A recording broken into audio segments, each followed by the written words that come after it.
Morning student, આપણે last લેક્ચરની અંદર કલીલ topic જે છે એના વિશેની વાત કરવાની હતી. નવો ટોપિક ચેપ્ટરમાં 2 ભાગ આપણે પૂરા કર્યા, બરાબર. લાસ્ટ વિડીયોની અંદર ઉદ્દીપન વિશેની બધી વાત જોઈ લીધી કે ઉદ્દીપક કોને કહેવાય. ઉદ્દીપકનું કાર્ય 2 પ્રકારના કેટાલિસ્ટ હોય, ધન ઉદ્દીપક, ઋણ ઉદ્દીપક. ત્યાર પછી ઉદ્દીપનના પ્રકારો જોઈ લીધા, સમાંગ અને વિસમાંગ ઉદ્દીપન. સમાંગ ઉદ્દીપન કોને કહેવાય, વિસમાંગ ઉદ્દીપન કોને કહેવાય, ઉદ્દીપક પ્રક્રિયાનો વેગ કઈ રીતના વધારી શકે. ત્યાર પછી બીજી બાબત ચેપ્ટરમાં જે છે આપણે એ જોઈ, આકાર વર્ણનાત્મક ઉદ્દીપન, ઘન ઉદ્દીપકનો સ્વભાવ, સેલ્ફ સિલેક્ટિવ કેટાલિસિસ, બરાબર. સક્રિયતા, વર્ણનાત્મકતા, 2 ડેફિનેશન જોઈ, એક્ટિવિટી, સિલેક્ટિવિટી, બરાબર. ત્યાર પછી ઉત્સેચકો, એન્ઝાઇમ કેટાલિસિસ. લાસ્ટ લેક્ચરમાં આપણે જોયું હતું કે એન્ઝાઇમ કેટાલિસિસ એટલે ઉત્સેચક ઉદ્દીપન, કે ઉત્સેચકો પ્રક્રિયાનો વેગ કઈ રીતના વધારી શકે. જૈવ રાસાયણિક ઉદ્દીપકો, જેને શું કહેવામાં આવે તો કે એને જ ઉત્સેચકો કહેવાય, બરાબર. પ્રક્રિયા પ્રોટીનના બનેલા હોય છે, વેગ વધારી શકે. આણ્વીય દળ 15,000થી 1,00,000 ગ્રામ પ્રતિ મોલની હદમાં હોય છે, બરાબર. અલગ અલગ ઉત્સેચકોના નામ: યુરેઝ, યુરિયાનું જળ વિભાજન કરે. ઇન્વર્ટેઝ, સુક્રોઝનું જળ વિભાજન કરે. માલ્ટેઝ, માલ્ટોઝનું જળ વિભાજન કરે. લાઇપેઝ, લિપિડનું પાચન કરે. પછી એમ કહી શકાય સેલ્યુલેઝ, સેલ્યુલોઝનું પાચન કરે. લોક એન્ડ કી મોડેલ જોયું હતું. ઉત્સેચક સક્રિય એટલે કે એક્ટિવ સાઇટ, બરાબર, પ્રક્રિયકના અણુ સાથે બંધ બેસતું બનાવે. E+S એટલે ES એટલે કે ઇન્ટર ઉત્સેચક પ્રક્રિયાથી મધ્યવર્તી સંયોજન બને પહેલા સ્ટેપમાં. ESનું વિઘટન થઈ E+P, ઉત્સેચક પાછો મળી જાય. પાછો મળી જાય એટલે કે એ P એટલે પ્રોડક્ટ બને. પહેલા નંબરની પ્રક્રિયા, પહેલું સ્ટેપ હંમેશા માટે કેવું હોય તો કે ઝડપી પ્રક્રિયા હોય, પ્રતિવર્તી પ્રક્રિયા હોય. બીજા નંબરની જે સ્ટેપ છે ESમાંથી E અને P બને એ અપ્રતિવર્તી હોય, ધીમી પ્રક્રિયા હોય અને વેગ નક્કી કરનારી પ્રક્રિયા કહી શકાય. લોક એન્ડ કી મોડલ. ઉત્સેચક ઉદ્દીપનની લાક્ષણિકતાઓ યાદ રાખવાની તમારે. પહેલી લાક્ષણિકતા, દર મિનિટે પ્રતિ મિનિટે 10 લાખ અણુઓનું પ્રક્રિયકમાંથી નિપજમાં રૂપાંતર કરે. વિશિષ્ટતાનો સ્વભાવ છે ઉત્સેચક પાસે, એક પ્રક્રિયા માટે એક જ ઉપયોગી હોય. ત્રીજા નંબરની તાપમાન, 298થી 310 કેલ્વિન તાપમાન સુધી ઉત્સેચકો પ્રક્રિયાનો વેગ વધારી શકે. ગ્રેટર ધેન 310 કેલ્વિન તાપમાન થઈ જાય તો પ્રક્રિયાનો વેગ વધારી શકતું નથી. એટલે કે ઉત્સેચકો કેવા થઈ જાય, નિષ્ક્રિય થઈ જાય.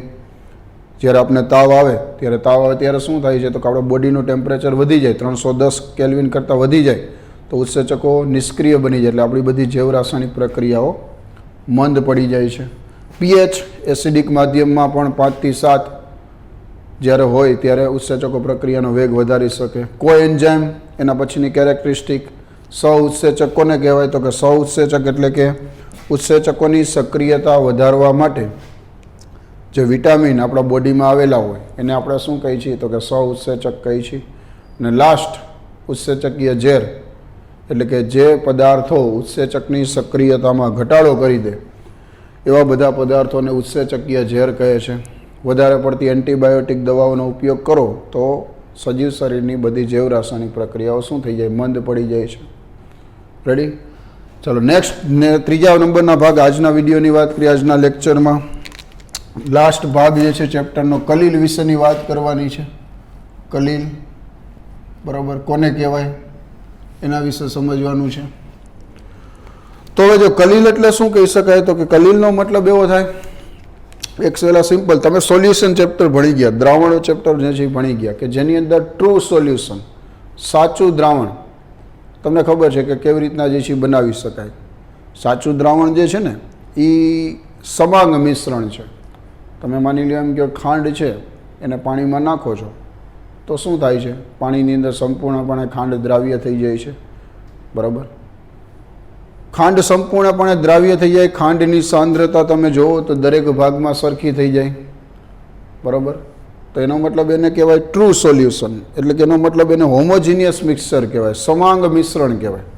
પહેલાં આપણે સમજશું કલીલ સમજતા પહેલાં સોલ્યુશન ચેપ્ટરને કે અંદર તમે સાચું દ્રાવણ આવો શબ્દ ભણી ગયા. ટ્રુ સોલ્યુશન, બરાબર? ટ્રુ સોલ્યુશન, સાચું દ્રાવણ કે જેની અંદર કેવું મિશ્રણ હોય છે? સમાંગ મિશ્રણ. સમાંગ મિશ્રણ જે છે એ જોવા મળે અથવા તો સમાંગ મિશ્રણ હોય છે. સાચું દ્રાવણ કે જેમાં દ્રાવ્ય કણો જે છે એ સંપૂર્ણપણે દ્રાવકની અંદર દ્રાવ્ય થઈ ગયા હોય છે. જેની અંદર જેમાં દ્રાવ્યના અણુઓ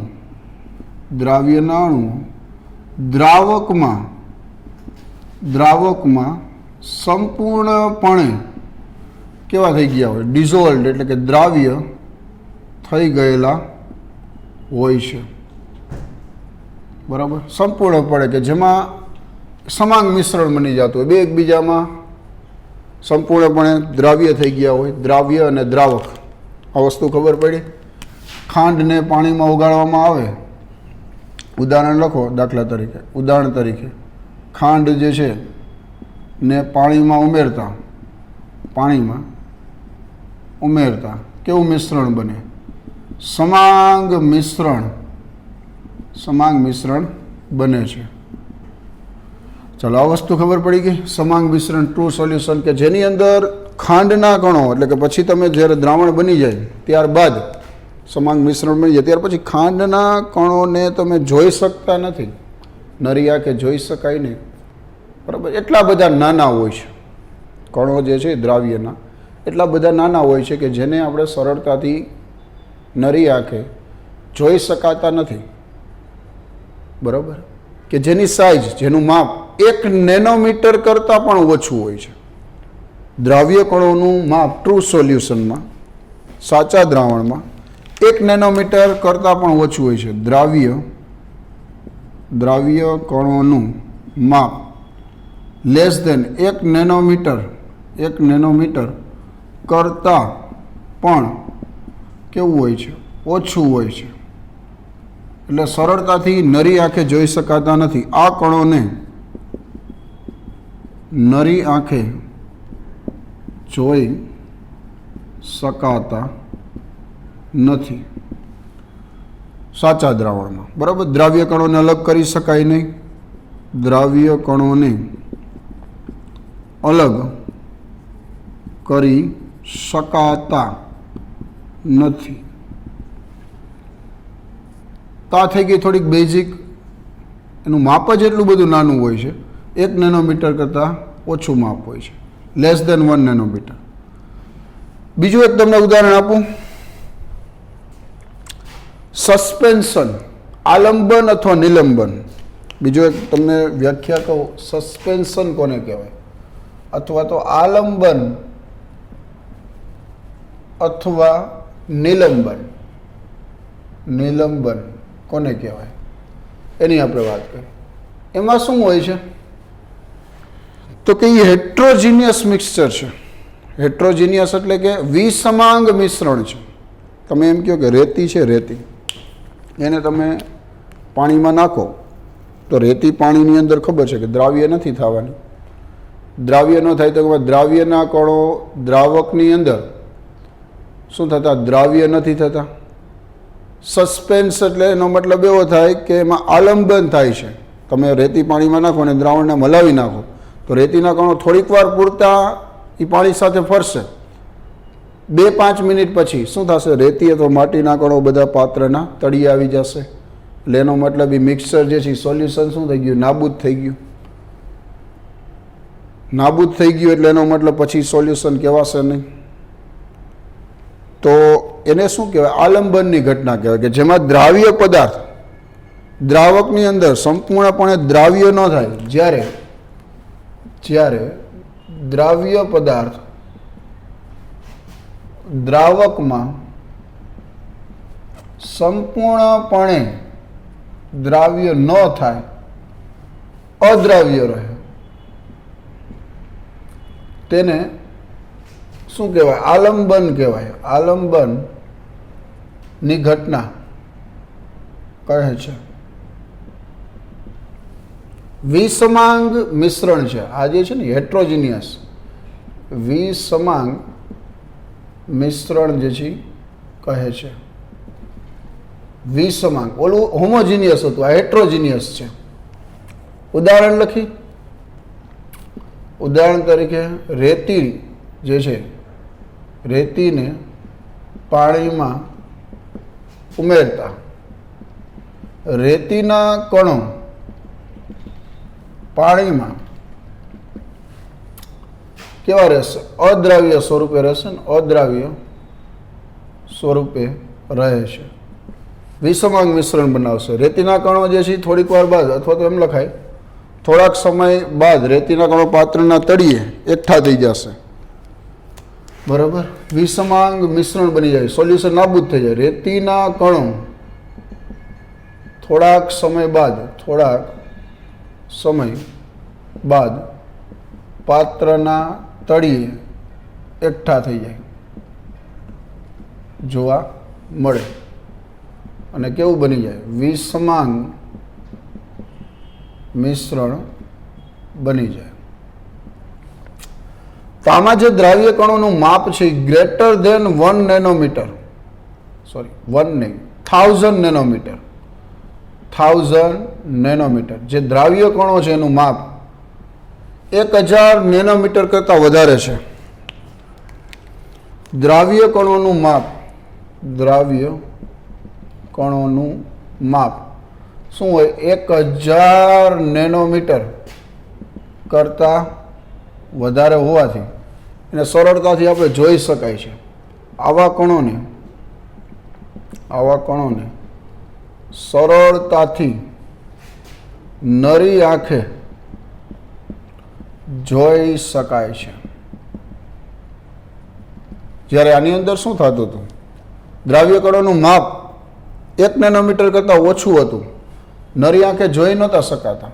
જ્યારે આની અંદર તમે જુઓ, દ્રાવ્ય કણોનું માપ 1000 નેનોમીટર કરતાં વધારે છે, પરિણામે એ કણોને જોઈ શકાય છે. આમાં લાઇટ જે છે ને, લાઇટ એનું સ્કેટરિંગ થાય. આની અંદર લાઇટનું સ્કેટરિંગ થાય નહીં, વિખેરણ ન થાય. કણ એટલો બધો નાનો હોય 1 નેનોમીટર કરતાં, તો કે એ કણમાંથી જ્યારે લાઇટ એની ઉપર પડે, પ્રકાશનું કિરણ પડે, તો એ લાઇટ જે છે એનું શું કરી શકે? વિખેરણ ન કરી શકે. વિખેરણ ન કરે એટલે એનો મતલબ રિફ્લેક્શન ન થાય. રિફ્લેક્શન ન થાય એટલે એનો મતલબ એ વસ્તુ જે છે જોઈ શકાય નહીં. માની લો કે આવી રીતના છે, આ માર્કર છે, તો એ માર્કર જે છે એના ઉપર લાઇટ પડે છે. લાઇટ પડે એટલે એનું પછી શું થાય? રિફ્લેક્ટ થાય. રિફ્લેક્ટ થાય એટલે એનો મતલબ એ માર્કરને તમે જોઈ શકો છો. બોર્ડ છે, બરાબર, જ્યારે તમે સાઇઝ જ એટલી તો પ્રકાશનું કિરણ પડે તો એની પાસ થઈને સીધું ટચ થઈને નીકળી જાય, તો એ પદાર્થને જોઈ શકાતો નથી. લાઇટનું સ્કેટરિંગ ન કરી શકે, વિખેરણ ન કરી શકે. જ્યારે સાચા દ્રાવણની અંદર કણો જે છે, સાચા દ્રાવણમાં કણોનું માપ નાનું હોવાથી પ્રકાશનું વિખેરણ ન થઈ શકે. પરિણામે શું થાય? એવા કણોને જોઈ શકાતા નથી. પ્રકાશનું પ્રકિરણ, સ્કેટરિંગ, આના શબ્દ માટે સ્કેટરિંગ જે છે એ ન થાય. એ પદાર્થ અહીંયાથી લાઇટ પાસ થઈ જાય. જ્યારે આની અંદર શું થાય? કણોનું માપ વધારે છે. આ કણ છે, માની લો રેતીનો, પ્રકાશ પડ્યો તો એ શું કરે? બધી દિશામાં વિખેરણ કરશે. બધી દિશામાં વિખેરણ કરશે. તો આને લાઇટને સ્કેટરિંગ કહી શકાય. એટલે કે પ્રકાશનું વિખેરણ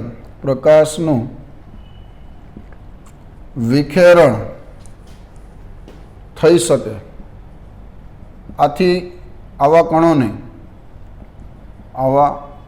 કણોને નરી આંખે પણ જોઈ શકાય છે.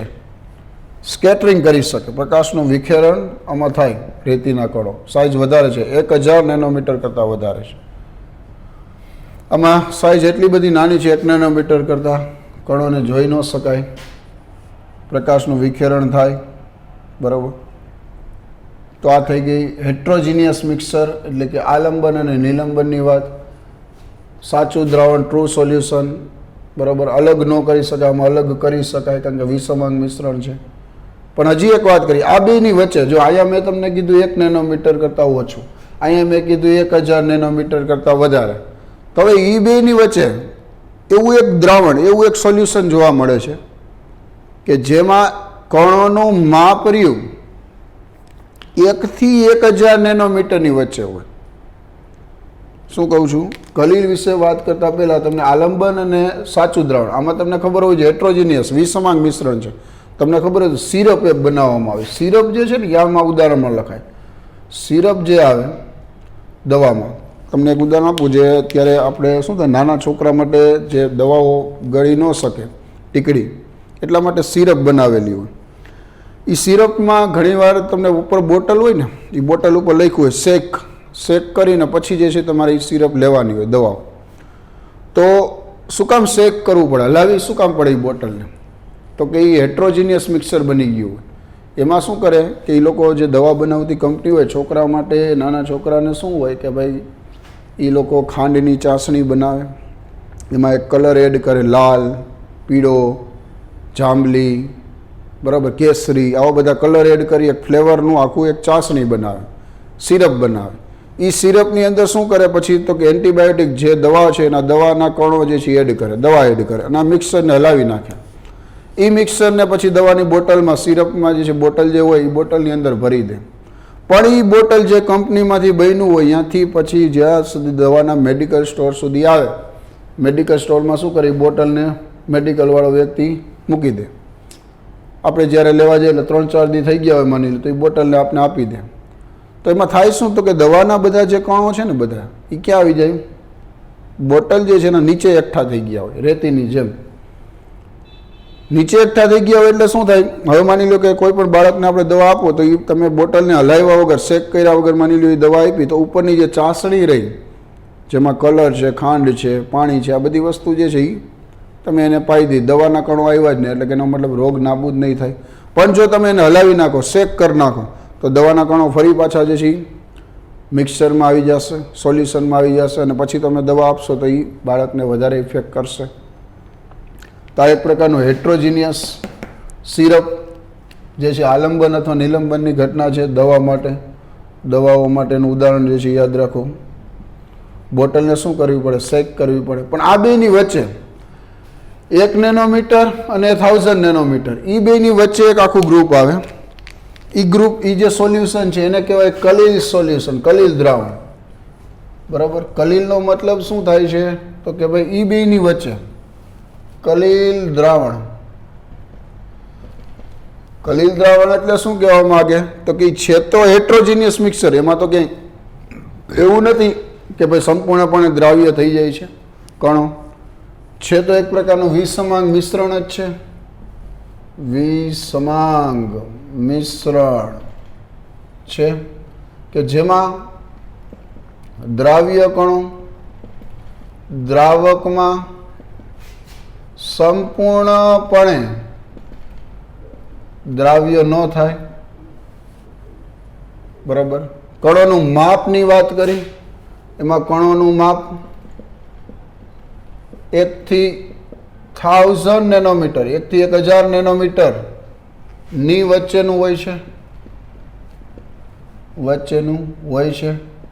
નરી આંખે નથી જોઈ શકાતા. આના માટે આ કણોને નરી આંખે ન જોઈ શકાય. પરંતુ ધ્યાન રાખજો, પરંતુ જ્યારે એની ઉપર લાઇટ પડે, પ્રકાશ પડે, ત્યારે અમુક એંગલથી જો લાઇટ એની ઉપર પડે તો એ કણોને એ રિફ્લેક્શન કરી, સ્કેટરિંગ કરી પ્રકાશનું એ કણોને આપણે સરળતાથી જોઈ શકીએ છીએ. કલીલ કણો. એક સિમ્પલ ઉદાહરણ આપું. તમે માની લો આવી રીતના ક્લાસરૂમ છે, બંધ ઓરડો, અંધારું હોય બધી બાજુ, ને તમે બેઠા હોય અને માની લો કોઈ એક ઓરડાની અંદર એક હોલ છે, એ હોલમાંથી સૂર્યપ્રકાશનો લીસોટો પડે છે. સૂર્યપ્રકાશનું કિરણ આવે છે, લીસોટો પડે છે, તો તમે એ કિરણને જે છે સરળતાથી જોઈ શકશો, કારણ કે બંધ ઓરડો છે. એ લાઇટને તમે જોઈ શકશો. એ જે પ્રકાશનો લીસોટો આવે છે, એ પ્રકાશના લીસોટોમાં ધૂળના રજકણો, એ જે ધૂળના રજકણો જે છે ને, એ સતત તમને ખબર હોય તો આમ સતત અવ્યવસ્થિત ગતિ કરતા જોવા મળે, ફરતા હોય, ઘડીક આ બાજુ ઉપર જાય, નીચે જાય, આમ જાય, આમ જાય.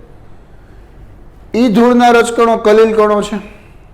એની ઉપર પ્રકાશ પડ્યો એટલે સ્કેટરિંગ કરી શક્યા, પ્રકાશનું વિખેરણ કરી શક્યા એટલે આપણે એને સરળતાથી જોઈ શકીએ છીએ.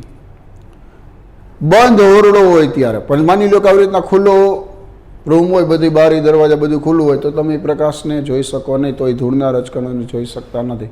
પણ જો બંધ હોય, અંધારું હોય અને જો પ્રકાશનો રિસોટો આવતો હોય તો એને તમે સરળતાથી જોઈ શકો, એનો પાથ જોઈ શકો, રસ્તો જોઈ શકો છો. પિક્ચર જોવા જાઓ માની લો તો મૂવીની અંદર જે પડદા પાછળથી જે લિસોટો પડે, જે પ્રોજેક્શન આપતા હોય સ્ક્રીન ઉપર, એ પાથ પ્રકાશનો તમે જોઈ શકો છો. એ એક પ્રકારનું શું છે તો કે એ એક પ્રકારની ટિન્ડલ અસર છે. ટિન્ડલ અસર તમે 10મા ધોરણમાં થોડું ઘણું ભણી ગયા કે ભાઈ કોઈ પણ પદાર્થ ઉપર પ્રકાશ પડે તો એ પ્રકાશ જે છે એનાથી પોતાનો માર્ગ પ્રકાશિત કરી શકે, એને કહેવાય ટિન્ડલ ઇફેક્ટ જે છે કહેવાય. તો આ વસ્તુ સમજાય છે. કલીલ કણોને નરી આંખે નથી જોઈ શકા, પણ જો અમુક એંગલથી એની ઉપર લાઇટ પડે તો એ પ્રકાશનું સ્કેટરિંગ કરી, વિખેરણ કરી અને નરી આંખે જોઈ શકાય છે. અહીંયા આપણે લખશું પોઈન્ટ. પરંતુ જ્યારે તેના પર પ્રકાશ પડે ત્યારે તે પ્રકાશનું વિખેરણ કરી શકે, આથી તેને જોઈ શકાય છે કલીલ કણોને.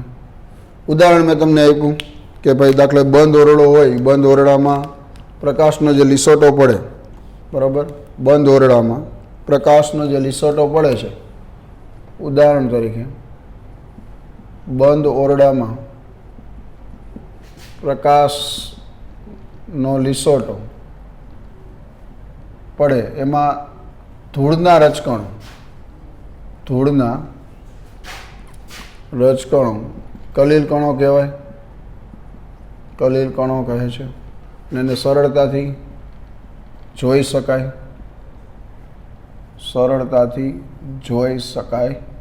છે. ટિન્ડલ લાઇટનું સ્કેટરિંગ કરી શકે. બીજું ઉદાહરણ લખવું હોય તો રાતે હેડલાઇટ, ટુ વ્હીલરની હેડલાઇટ હોય, એ હેડલાઇટમાંથી પડતો ફોક્સ જે છે એ એક પ્રકારનું શું છે, ટિન્ડલ અસર જ છે. એ એક પ્રકારનું કલીલ દ્રાવણ જ કહી શકાય.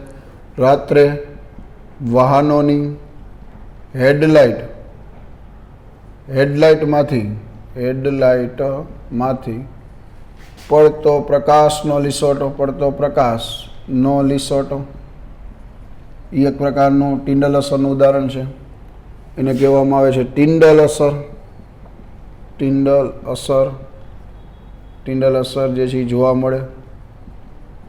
કલીલ દ્રાવણ કે જેની અંદર હેટ્રોજીનિયસ એટલે કે વિસમાંગ મિશ્રણ છે એક પ્રકારનું, જેમાં કણોનું માપ 1 થી 1000 સોલ્યુશન જ છે એક પ્રકારનું, બરાબર. પણ એમાં એક વસ્તુ ધ્યાન રાખવાનું, એમાં જે દ્રાવ્ય પદાર્થ છે એ દ્રાવ્ય પદાર્થને આપણે વિક્ષેપિત કલા, આવો શબ્દ વાપરશું, વિક્ષેપિત કલા પ્લસ વિક્ષેપણ માધ્યમ, અથવા તો તમે પરિક્ષેપિત કલા અને પરિક્ષેપણ માધ્યમ, આને કહેવાય દ્રવ્ય, આને કહેવાય દ્રાવકો, બરાબર. કલીલ દ્રાવણ આવું કહી શકાય, બરાબર. શું કહી શકો? દ્રાવણ. દ્રાવ્ય પ્લસ દ્રવ, વિક્ષેપિત કલા અને વિક્ષેપણ માધ્યમ, અથવા એનું બીજું નામ પરિક્ષેપિત કલા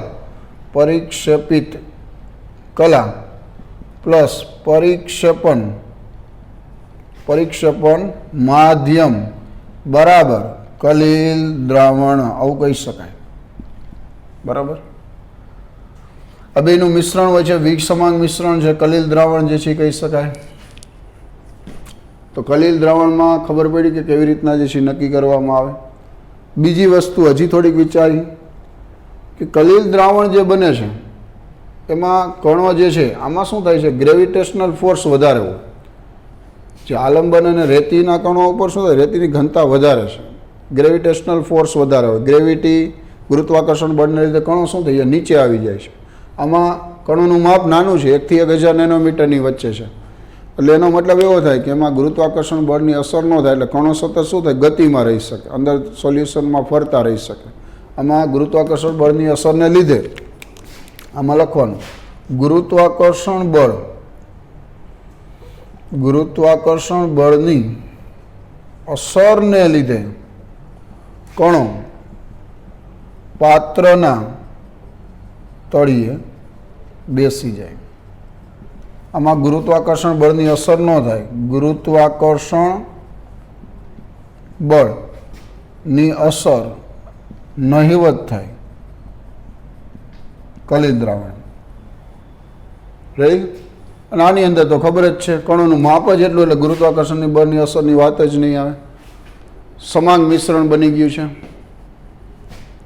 બરાબર. તો આ થઈ ગઈ કલિલનું બેઝિક પ્રસ્તાવના. આપણે એમ કહીએ છીએ કે સાચું દ્રાવણ જે છે, સાચું દ્રાવણ એમાં દ્રાવ્ય કણોને અલગ નથી કરી શકાતા. આમાં અલગ કરી શકાય છે, આમાં પણ અલગ કરી શકાય. કલિલ દ્રાવણમાં પણ દ્રાવ્ય કણોને અલગ કરી શકાય છે. અલ્ટ્રા માઇક્રોસ્કોપ વડે જોઈ શકાય, નરી આંખે પણ જોઈ શકાય. દ્રાવ્ય કણોને અલગ કરી શકાય છે. અલ્ટ્રા માઇક્રોસ્કોપ, નરી આંખે પણ જે છે એ જોઈ શકાય. આમાં સાદા માઇક્રોસ્કોપ વડે કે અલ્ટ્રા માઇક્રોસ્કોપ વડે જોઈ શકાતા નથી. દ્રાવ્ય કણોને સાદા માઇક્રોસ્કોપ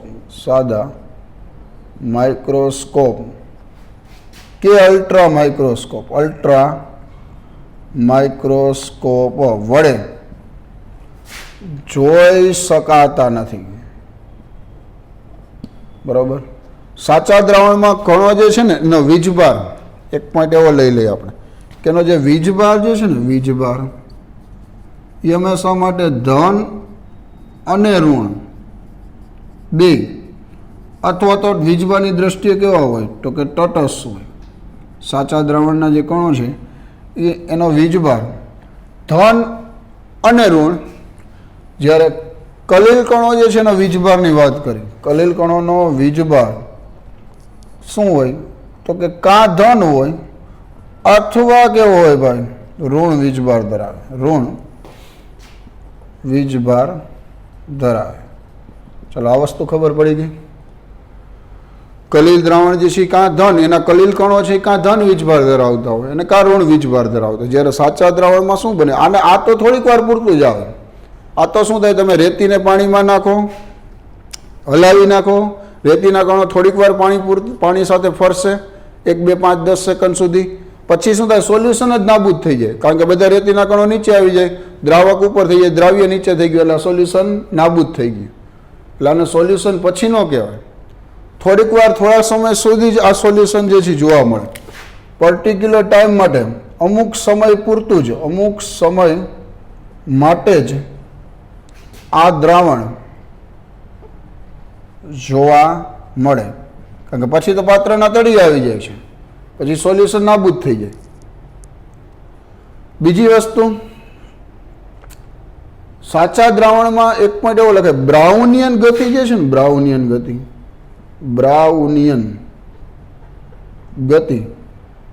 ન જોવા મળે.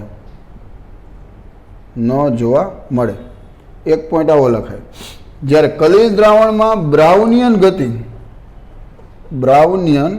ગતિ જોવા મળે. સાહેબ પ્રશ્ન એમ થાય છે, બ્રાઉનિયન ગતિ એટલે શું?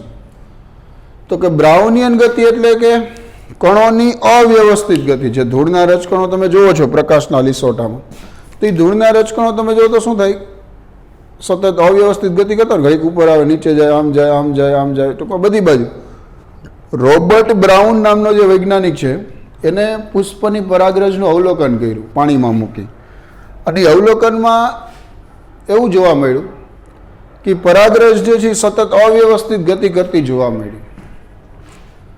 એવી જ ઘટના કલિલ કણો માટે જોવા મળી. તો એ ગતિને પછી રોબર્ટ બ્રાઉનને શું નામ આપ્યું તો કે બ્રાઉનિયન ગતિ નામ આપ્યું. બ્રાઉનિયન ગતિ એટલે અવ્યવસ્થિત ગતિ.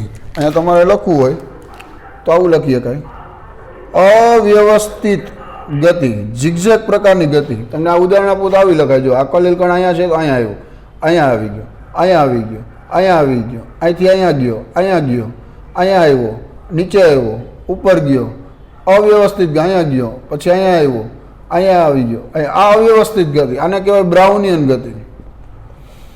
બ્રાઉનિયન ગતિ કહેવાય. રોબર્ટ બ્રાઉન કયો વૈજ્ઞાનિક? Robert brown. ઝિગઝેગ પ્રકારની ગતિ, બરાબર. કાને આપણે કલીલ જે છે, કલીલ કણો આવી રીતના સતત ગતિ કરી શકે. સાચા દ્રાવણના કણો આવી રીતના ગતિ કરી શકતા નથી. સમજાય છે? સાચું દ્રાવણમાં ઉદાહરણ ખાંડ અને પાણીનું લખી શકો. કલીલ દ્રાવણમાં ઉદાહરણ દૂધ છે, માખણ છે, આ બધા ઉદાહરણ લખાય. દૂધ છે કલીલ દ્રાવણ કહેવાય, માખણ છે, જેલ છે, આ બધા કલીલ દ્રાવણ જે છે કહેવાય ઉદાહરણમાં. ટિન્ડલ અસર આમાં જોવા મળે. આમાં વિખેરણ એટલે સ્કેટરિંગ જ ન કરે. આમાં લખાય ટિન્ડલ અસર જોવા મળે. ટિન્ડલ અસર જોવા મળે કલીલમાં. આની અંદર ટિન્ડલ અસર જો, આ તો દ્રાવણ જ નથી. આમાં તો ટ્રુ સોલ્યુશનમાં ટિન્ડલ અસર જોવા ન મળે, બરાબર. આમાં બ્રાઉનિયન ગતિ જોવા નથી મળતી. વીજભાર મેં તમને કહી દીધો. સમજાય છે શું કહેવા માગું છું? એ બેની વચ્ચે આની અને આની, આ બેની વચ્ચે જે સોલ્યુશન છે 1 થી 1000 નેનોમીટરની વચ્ચે કણોનું માપ છે. એ કણોના સોલ્યુશનને શું કહેવાય? કલીલ દ્રાવણ જે છે કહેવાય. અને કલીલ દ્રાવણ જે છે એમાં કણો પ્રકાશનું પ્રકિરણ કરી શકે, પરિણામે એ કણોને જોઈ શકાય છે. 2 અલગ અલગ પદાર્થ તમારે હવે ચેપ્ટરમાં યાદ રાખવાના. આના પછીના ભાગમાં વિક્ષેપિત કલા અને વિક્ષેપન માધ્યમ, એ બેનું મિશ્રણ, જેને વિષમાંગ મિશ્રણ કહેવાય, કલીલ દ્રાવણ જે છે કહેવાય, બરાબર. તો આ કલીલ દ્રાવણ કેવી રીતના બને છે એના માટે મેં તમને ઓવરવ્યૂ આપ્યું કે ભાઈ ખરેખર કલીલ છે શું પ્રેક્ટિકલી. કણોની સાઇઝ નાની છે, નરી આંખે નથી જોઈ શકાતા, પણ અમુક સ્પેસિફિક એંગલમાં જો એની ઉપર લાઇટ પડે, પ્રકાશ પડે, તો એ પ્રકાશનું સ્કેટરિંગ કરી શકે, વિખેરણ કરી શકે. સ્કેટરિંગ એટલે કે આ કણ છે કલીલ કણ, આની ઉપર પ્રકાશ પડે તો બધી દિશામાં વિખેરણ કરે. વિખેરણ કરે એટલે એનો મતલબ એ કણને તમે સરળતાથી જોઈ શકાય છે. વસ્તુ સમજાય છે શું કહેવા માગે છે? તો કલીલ દ્રાવણ હેટ્રોજીનિયસ એટલે કે વિષમાંગ મિશ્રણ છે, બરાબર. ફરીથી આખી વસ્તુ તમને સમજાવું. સાચું દ્રાવણ, ટ્રુ સોલ્યુશન, તમે દ્રાવણો ચેપ્ટર ભણી ગયા કે જેમાં સમાંગ મિશ્રણ હોય છે. દ્રાવ્ય અણુઓ દ્રાવકની અંદર સંપૂર્ણપણે દ્રાવ્ય થઈ ગયા હોય છે. પરિણામે ખાંડ જે છે ને તમે પાણીમાં નાખો તો ખાંડ જે છે પાણીની અંદર સંપૂર્ણપણે દ્રાવ્ય થઈ જાય. તેને સમાંગ મિશ્રણ કહેવાય, જેમાં ખાંડની સાંદ્રતા શું થાય? દરેક ભાગમાં કેવી થઈ જાય? સમાન થઈ જાય છે. દરેક ભાગમાં ખાંડની સાંદ્રતા સરખી થઈ જાય છે. તો એનો મતલબ એના જે કણો છે એનું માપ 1 નેનોમીટર કરતાં પણ ઓછું હોય છે. 1 નેનોમીટર કરતાં ઓછું હોય એટલે એનો મતલબ શું થાય? એ કણોને સરળતાથી નરી આંખે જોઈ શકાતા નથી. લાઇટનું સ્કેટરિંગ ન કરી શકે, પ્રકાશનું વિખેરણ ન કરી શકે. અલ્ટ્રા માઇક્રોસ્કોપ વડે ન જોઈ શકાય, સાદા માઇક્રોસ્કોપ વડે પણ ન જોઈ શકાય, બરાબર. બીજી વસ્તુ, વીજભારની વાત કરી મેં તમને કે વીજભાર સાચા દ્રાવણના કણો છે, એનો વીજભાર ધન અને ઋણ અને શબ્દ લખ્યો છે. ધન અને ઋણ જ્યારે અથવા તટસ્થ, કલીલ કણોનો વીજભાર ધન અથવા ઋણ શબ્દ લખું છું. આલંબન અથવા નિલંબન, સસ્પેન્શન, આ તો થોડીક વાર પૂરતું જ પર્ટિક્યુલર ટાઈમ માટે જ સોલ્યુશન અવેલેબલ હોય. તમે દ્રાવ્ય પદાર્થ રહ્યો એમાં દ્રાવકમાં સંપૂર્ણપણે દ્રાવ્ય ન થાય, એ ઘટનાને આપણે શું કહેવાય? આલંબન અથવા નિલંબનની ઘટના કહેવાય. વિષમાંગ મિશ્રણ છે, રેતી છે અને પાણીમાં નાખો તો રેતીના કણો થોડીક વાર પાણી સાથે ફરશે, ફરી પાછા રેતીના કણો જે છે એ પાત્રના તળિયે આવી જશે. દ્રાવક અલગ થઈ જાય, દ્રાવ્ય અલગ થઈ ગયું એટલે સોલ્યુશન કેન્સલ થઈ જશે, સોલ્યુશન નાબૂદ થઈ જશે. કણોનું માપ ખૂબ વધારે છે, 1000 નેનોમીટર કરતાં વધારે છે. પરિણામે શું થશે? એ કણો ઉપર પ્રકાશ પડે, લાઇટનું સ્કેટરિંગ કરી શકે, જોઈ શકાય, પણ સોલ્યુશન જ નથી, જોવાનો કોઈ અર્થ નથી. નરી આંખે પ્રકાશનું વિકિરણ થઈ શકે એટલે આવા દ્રાવણોમાં દ્રાવ્ય કણોને જોઈ શકાય. સિરપ મેં તમને ઉદાહરણ આપ્યું કે ભાઈ દવાની બોટલ હોય, નાના બાળકોને જે દવાની બોટલ જે ટીકડી ન ગળી શકતા હોય એટલા માટે બોટલ આપવામાં આવે. તે બોટલમાં એ લોકો શું કરે? ચાસણી બનાવે. સિરપ એટલે ચાસણીની વાત છે, દવાની વાત નથી. એ ચાસણી ખાંડની બનાવે, એમાં કલર અલગ અલગ એડ કરે, બરાબર. લાલ કલર છે, કેસરી કલર છે, પીળો કલર છે, એડ કરી અને એની અંદર પછી દવાના કણો જે છે દવા અંદર એડ કરે, બોટલમાં સિરપ પ્રવાહી બનાવે. એ સિરપ જ્યારે કંપનીમાંથી મેડિકલ સ્ટોર સુધી આવે એટલે મેડિકલવાળો શું કરે છે, સિરપને આવી રીતના મૂકી દે. આપણે જ્યારે લેવા જઈ તો એમાં ઉપર લખેલું હોય બોટલ ઉપર શેક કરવી પડે બિફોર યુઝ કરતાં પહેલાં. તો એ શેક શું કામ કરવી પડે છે? કારણ કે એના બધા કણો રહ્યા, દવાના કણો, એ બધા નીચે આવી ગયા હોય. ઉપર ખાલી સિરપ એટલે કે લિક્વિડ જ, ચાસણી જે છે વહીતી હોય. તમે એને હલાવો એટલે શું થાય, વળી પાછું કલીલ દ્રાવણ જે છે બની જાય, વળી કણો જે છે દવાના ઉપર આવી જશે અને તમે એને ચમચીમાં લઈ અને દવા પીવો તો તમને જે કાંઈ રોગ થયો એની ઇફેક્ટ એને તમે નાબૂદ કરવાની ક્ષમતા જે છે દવા બોડીની અંદર જઈ શકે. જ્યારે ખાલી તમે હલાવ્યા વગર માની લો દવા પી લીધી સિરપ, તો ખાલી ઉપરનું ચાસણીવાળું તમે જે સિરપ છે એ જ પીધી કહેવાય. દવાના અણુઓ, દવાના કણો બોડીમાં જશે નહીં, એટલા માટે શેક કરવી પડે. ગુરુત્વાકર્ષણ બળ આની ઉપર ખૂબ જ વધારે લાગે, કણો બધાય નીચે આવી જાય. આમાં ગુરુત્વાકર્ષણ બળની અસર થાય જ નહીં, કારણ કે કણો જે છે દ્રાવ્ય થઈ ગયા છે. આમાં ઇફેક્ટ વધારે થાય, વધારે એટલે એ બધા કણો નીચે આવી જાય એટલે તળિયે બેસી જશે. બરાબર. અમુક સમય માટે જ આ દ્રાવણ જે છે અવેલેબલ હોય, અસ્તિત્વમાં ધરો, પછી દ્રાવણ જ નાબૂદ થઈ જાય. કલીલ એટલે શું કે જેમાં દ્રાવ્ય કણો સંપૂર્ણપણે દ્રાવ્ય ન થઈ ગયા હોય, ન થયા હોય. કણોનું માપ 1 થી 1000 નેનોમીટરની વચ્ચેનું હોય છે. આ કણોને નરી આંખે તો નથી જોઈ શકાતા, પરંતુ એની ઉપર લાઇટ, પ્રકાશ પડે, અમુક એંગલથી પ્રકાશ પડે તો એ પ્રકાશનું સ્કેટરિંગ કરી શકે, કારણ કે માપ મોટું છે, 1 થી 1000 નેનોમીટરની વચ્ચેનું છે. સ્પેસિફિક લાઇટ એની ઉપર પડે તો વિખેરણ કરે તેનો મતલબ એ કણોને જોઈ શકાય છે. ઉદાહરણ મેં કીધું કે ભાઈ તમે દાખલા તરીકે બંધ ઓરડામાં બેઠા હોય અને એક હોલમાંથી પ્રકાશનો લીસોટો આવતો હોય તો એ લીસોટો પ્રકાશનો માર્ગ રહ્યો એ તમે જોઈ શકો છો. કોઈ પણ વસ્તુને જોઈ ક્યારે શકાય કે જ્યારે એની ઉપર પ્રકાશ પડે અને પ્રકાશ જે છે એનું રિફ્લેક્શન થાય ત્યારે એ વસ્તુને તમે જોઈ શકો. રિફ્લેક્શન જ ન થાય તો એ વસ્તુને જોઈ ન શકાય. હું અહીંયા માની લો ઊભો છો તો તમે મને ક્યારે જોઈ શકો કે મારી ઉપર લાઇટ પડે, લાઇટનું રિફ્લેક્શન થાય છે, રિફ્લેક્શન થાય અને તમે મને જોઈ શકો છો. માર્કર છે, ક્યારે જોઈ શકો કે જેની ઉપર લાઇટ પડી, સાઇઝ વધારે મોટો કણ છે એટલે એની ઉપર લાઇટ પડે, પ્રકાશનું વિખેરણ કરી શકે છે, વિખેરણ કરે છે એટલે એ માર્કરને તમે જોઈ શકો છો. જ્યારે નાનો કણ હોય જેનું માપ 1 નેનોમીટર કરતાં પણ ઓછું હોય એની ઉપર લાઇટ પડે તો એ લાઇટ ત્યાંથી એને ટચ થઈ અને પાસ થઈ જાય એટલે એ કણને જોઈ શકાતો નથી. સાચું દ્રાવણ. કલીલ દ્રાવણમાં 2 અલગ અલગ પદાર્થો, વિક્ષેપિત કલા અને વિક્ષેપન માધ્યમ. પરિક્ષેપિત કલા અને પરિક્ષેપન માધ્યમ. વિક્ષેપિત કલા એટલે દ્રાવ્ય કણની વાત છે, વિક્ષેપન માધ્યમ એટલે દ્રાવકની વાત છે. એ બેને ભેગા કરો એટલે કલીલ દ્રાવણ વિષમાંગ મિશ્રણ બને છે.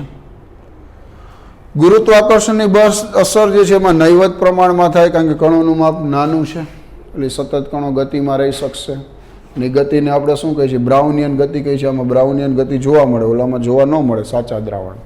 શું કામ? તો કે અવ્યવસ્થિત ગતિ. રોબર્ટ બ્રાઉન જે વૈજ્ઞાનિક હતો એને પુષ્પની પરાગરજને પાણીમાં મૂકી એનું અવલોકન કર્યું, ઓબ્ઝર્વેશન કર્યું કે પરાગરજ શું થઈ, સતત અવ્યવસ્થિત ગતિ કરતા જોવા મળી. એવી ઘટના રહી વળી પાછી કલીલ કણો માટે જોવા મળી. તો એ ગતિનું નામ એને શું આપ્યું? બ્રાઉનિયન ગતિ જે છે આપેલું. આના કણોનો વીજભાર કાં ધન હશે અને કાં ઋણ હશે.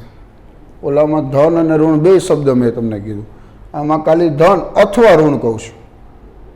પ્રકાશનું વિખેરણ સ્કેટરિંગ કરી શકે, ઓલામાં સ્કેટરિંગ નથી થતું. દૂધ છે, માખણ છે, જેલ છે, આ બધા એના ઉદાહરણ છે.